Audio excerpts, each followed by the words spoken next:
MLA Kadiyam శ్రీహరిపై మరోసారి విమర్శలు చేశారు మంత్రి కొండా సురేఖ. కడియం శ్రీహరి నల్లిగుట్ల మనిషి అంటూ చిట్చాట్లో విమర్శించారామె. మంత్రిగా ఉన్న తన ముందు కూర్చునేందుకు కడియం శ్రీహరి నామోషిగా ఫీల్ అవుతున్నారని, అందుకే తన పదవి పోతుందంటూ తప్పుడు ప్రచారం చేయిస్తున్నారని అన్నారు. సీఎం రేవంత్ రెడ్డి మంత్రి పొంగులేటి దగ్గరకు వెళ్లి తనపై ఉన్నవి లేనివి చెప్తున్నారని మండిపడ్డారు. తెలుగుదేశంలో నడిపించుకున్నట్లు కాంగ్రెస్ లోనూ నడిపించాలని అనుకుంటున్నారని ఫైర్ అయ్యారు కొండా సురేఖ. తనకు అదృష్టం ఉంది కనుక మంత్రి అయ్యానని, కడియంకు అదృష్టం ఉన్నప్పుడు ఆయన కూడా మంత్రి అయ్యారన్నారు. మంత్రిగా తాను దిగిపోవాలనుకుంటే ఎలా అని ప్రశ్నించారామె.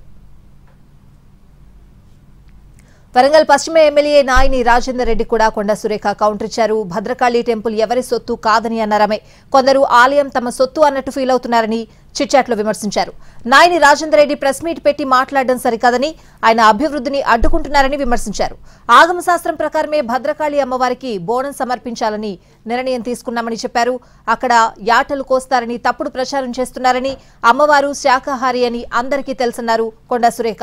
ఆలయంలో ఎన్నో ఏళ్లుగా పనిచేస్తున్న పూజార్ల అభిప్రాయం కూడా తీసుకున్నామని, బల్కంపేట దేవాలయం నుంచి బోనం తీసుకువెళ్లి భద్రకాళి అమ్మవారికి సమర్పిస్తామని చెప్పారు.